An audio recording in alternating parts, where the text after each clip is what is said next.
pessoal, tudo bem? Eu estou passando para gravar esse vídeo com vocês para falar a respeito da doença celíaca. E por que eu estou gravando esse vídeo?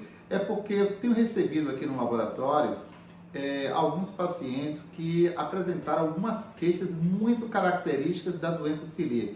E eu vou falar com vocês agora e bater esse papo aqui rapidinho com você para falar um pouquinho a respeito disso. Olha, a doença celíaca, na verdade, ela acontece por um sistema em que o nosso sistema de defesa, né, o nosso sistema imunológico, ele reage contra uma proteína chamada glúten, exatamente, uma proteína chamada glúten.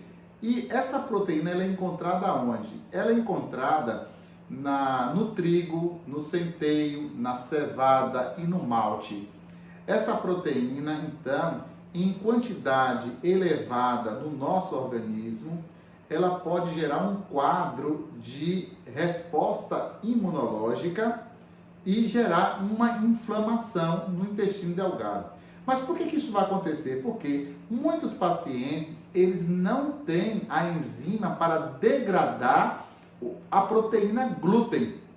Quando não tem essa proteína, essa enzima para degradar o glúten tende a acumular-se no nosso organismo e aí gerar uma resposta inflamatória, porque vai acionar o nosso sistema imunológico, tá certo? E é interessante e aí chama atenção para a gente, porque num quadro inflamatório como esse, né, por ser uma resposta inflamatória, né, dentro de um quadro de alergia alimentar, podemos dizer de intolerância ao glúten, o que acontece? Muitos pacientes podem desenvolver osteoporose, diarreia, pode ocorrer o retardo ou déficit de crescimento em crianças e o pior de tudo, pode acontecer inclusive o desenvolvimento de um câncer. Então é muito grave esta doença celíaca, se ela não for muito bem acompanhada, né, nos pacientes. E vejam vocês que ela não acontece somente nas crianças, né? Logicamente, crianças e adultos podem desenvolver um quadro de doença celíaca. Principalmente as crianças lá no primeiro e terceiro ano de vida, quando são introduzidos esses cereais. Então, muitas crianças acabam tendo uma resposta totalmente negativa para esses cereais, né?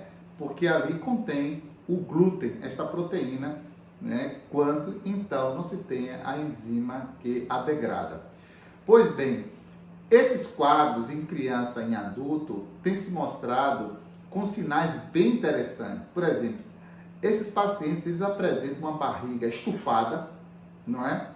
Apresenta ânsia de vômito, eles apresentam uma certa irritabilidade também, ali perda de peso. Então, tudo isso são sintomas e sinais que já apontam para um quadro, não é, bem característico de uma doença de alergia alimentar, não é? Que pode ser não somente para o glúten, mas para qualquer outro tipo de doença ou de alergia ou intolerância alimentar. Mas, para que a gente tenha mais certeza e para que a gente se fixe bem no quadro de doença celíaca, existem alguns exames interessantes e importantes. Por exemplo, do mais simples, que é a IgE, né, a dosagem de IgE para o glúten, não é? Um outro exame, o anticorpo anti-indomísio. Nós temos aí a transglutaminase tecidual, temos a gliadina, nós temos o estudo molecular do DQ2 e o DQ8.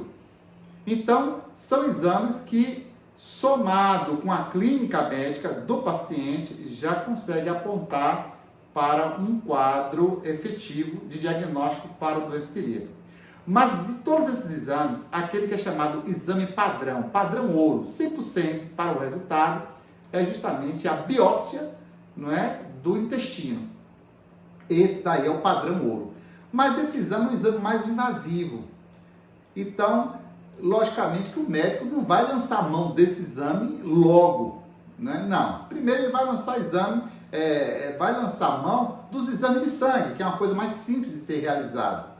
Se não conseguir ter uma boa resposta nesses exames, que eu acho bem difícil não ter, mas caso ele ainda queira esmiuçar mais o assunto e realmente ter mais certeza, aí vai partir para uma biópsia, não é? Que aí vai ser a critério médico. Mas nós já temos aí esses exames que ajudam bastante, somado com a clínica do paciente. E alguém se pergunta como é que vai fazer esse tratamento.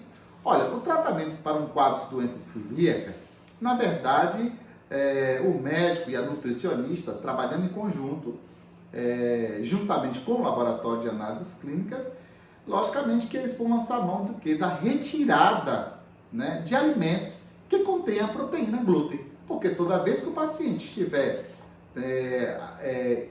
absorvendo este alimento com a proteína, vai apresentar os sintomas.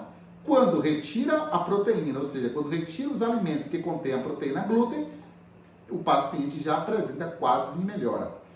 Tanto é que muitos pacientes já adultos, que não apresentam sintomas logo imediato, e só na vida adulta que a gente vai perceber, esse paciente já teve uma perda nutricional muito significativa.